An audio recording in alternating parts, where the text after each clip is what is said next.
queria só fazer uma breve análise, assim, porque eu não fiz uma leitura... Rapidinho, Caio, que você precisa fechar aqui. Eu não fiz uma leitura tão entusiasmada desse texto do Padilha, e esse seria meu principal comentário do dia, porque o tema central do artigo dele é honestidade intelectual.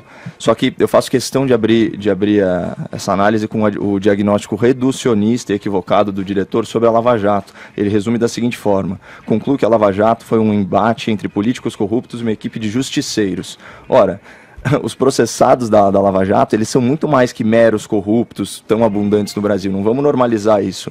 Os 159 condenados, né, cujas penas aí somam mais de 2.240 anos de prisão decretada, eles fizeram parte do maior projeto criminoso de poder da história em um sistema político batizado muito oportunamente de cleptocracia. Então é o Estado organizado para atender os interesses particulares escusos dos piratas privados, dos burocratas corruptos e das criaturas do pântano político. Justiceiro é quem faz justiça com as próprias mãos. Ele exerce as suas próprias razões sem controle externo.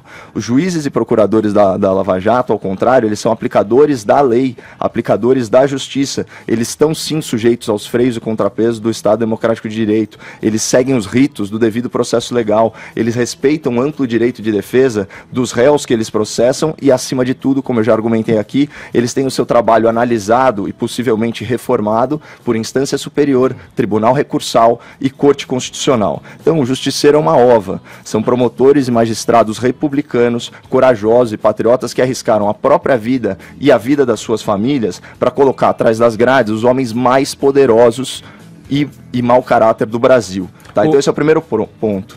O segundo é que é o que a Paulinha falou. O Padilha ele fez uma referência ao seu artigo anterior, né? Ele sustenta aquela tese absurda que o pacote anticrime do Moro é pró-milícia. E ele fala o seguinte, abre aspas: o descaso de Moro com dados que contrariam suas crenças é um exemplo do que chamo de desonestidade intelectual. E aí ele vai complementar isso com um truísmo, uma platitude, uma obviedade ululante, que é a seguinte, abre aspas: se novos fatos contrariam minhas crenças, mudo de crença em vez de negar os fatos. Então, assim, vamos lá. Vamos falar dos fatos do pacote anticrime, não custa repetir, tipifica as milícias como organização criminosa, permite infiltração policial sob disfarce, autoriza instalação de escuta, aumenta o tempo de cumprimento da pena em regime fechado para crime hediondo, aumenta a pena de crime cometido com arma de fogo, promove confisco alargado do patrimônio do criminoso, ou seja, aquele que ele não consegue explicar origem lícita, tipifica criminalmente o Caixa 2, agravando aí a punição para financiamento ilegal de campanha política e da segurança jurídica para as forças policiais, reiterando o direito à legítima defesa no combate ao crime. Isso não é pró-milícia, pelo amor de Deus. Os fatos provam o contrário. Então é preciso a gente repetir a frase do Padilha para ele mesmo, para que ele ouça em alto e bom som. Vou repetir para ele ouvir. Se novos fatos contrariam as minhas crenças, mudo de crença em vez de negar os fatos. A gente só quer que você siga o seu próprio conselho. E a esses fatos eu vou acrescentar outros dados preliminares. Mas aí ele tem que ter a percepção pessoal para mudar, né? Você de novo tá querendo impor ao outrem o que você pensa e o que você quer acreditar. Eu quero que ele imponha a si próprio. Quero que ele imponha a si próprio a recomendação que ele deu pro leitor dele. O texto é primoroso do Padilha. Ele escreve com a maestria de quem está observando com a isenção. Porque hoje você ser isento no teu comentário, você é mal visto. O isentão virou até um termo de chacota que muitos bolsonaristas usam. O fulano é isentão, mas não perde a oportunidade de defender esse ou aquele. Ele talvez esteja motivado ao dizer isso que ele coloca no texto que você fala a respeito de racionalidade e desonestidade intelectual, lembrando, você sabe muito bem, da imagem da justiça que carrega lá uma balança nas mãos e uma venda nos olhos. Será que essa justiça está trabalhando dessa forma? Você acha que sim, você já falou que Moro é um herói aqui. Eu acho que você tem o direito de achar que o Moro é um herói, mas eu quero lembrar que é um risco você acreditar a um ser humano falível, portanto, como você bem lembrou que até o Papa é falível, a capa de um herói. Mas heróis falham também. Heróis falham e a gente tem que reconhecer falhas como houve, no mínimo, nesse diálogo aí, nada republicano. Aliás, é um diálogo que muitos dizem, não tem nada ali, o próprio Moro não tem nada que me incrimine, mas é uma relação, no mínimo, suspeita, você se aproximar. Imagine se fosse o advogado de Lula, um áudio que vazasse de uma conversa de um advogado de Lula. O que você estaria dizendo a esse respeito? Temos que pensar sobre isso. As coisas são como elas são. A gente não deve normalizar atos fora dos ritos e das leis. Isso que aconteceu, se vai dar em alguma coisa. Eu falo isso não querendo o fim da Lava Jato, hein, porque é muito perigoso você dizer as coisas hoje em dia, porque todo mundo já fala, então é porque é o Lula livre, quer que acabe a perseguição aos corruptos. Nada disso, peraí, vamos olhar com um pouco de distanciamento das coisas. Fora da paixão, sem elocubrar termos técnicos para tentar criar uma cortina de fumaça num argumento que está todo mundo vendo e escancarado. O Brasil está vivendo isso há muito tempo, o Brasil está dividido. Cadê a razão aí? Cadê o sujeito são que vai assumir essa nação? Ué, mas eu listei uma série de fatos. Tomar a frente desse país, tomando a rédea do certo, do correto, do justo. Mas eu listei uma série de fatos, Edgar, que mostram que o pacote anticrime é contra a milícia, e eu consigo acrescentar mais dados preliminares dos primeiros meses do governo Bolsonaro. Teve uma redução de 25%, 25%, um quarto no número de homicídios em janeiro e fevereiro de 2019. Que você acredita ele ou uma circunstância? Calma, deixa eu continuar com os fatos. Que vai ter são arma, diminuiu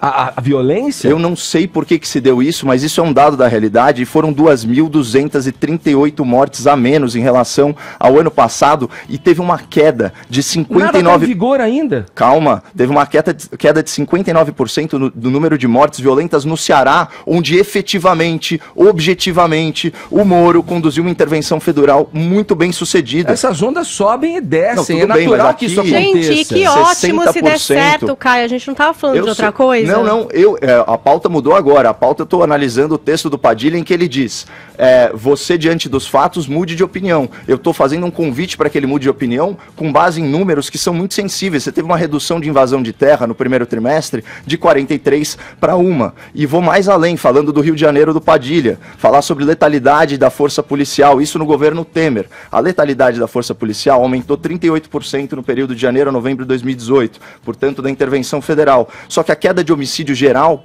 foi de 13%, a queda de latrocínio foi de 33% e a queda no roubo de carga foi de 20%. Isso mostra o quê? Que empoderar a polícia... Então, empoderar a polícia não necessariamente fortalece a milícia, mas seguramente melhora os números de segurança pública. A polícia tem armamento melhor? A polícia está melhor treinada? Acho difícil, hein?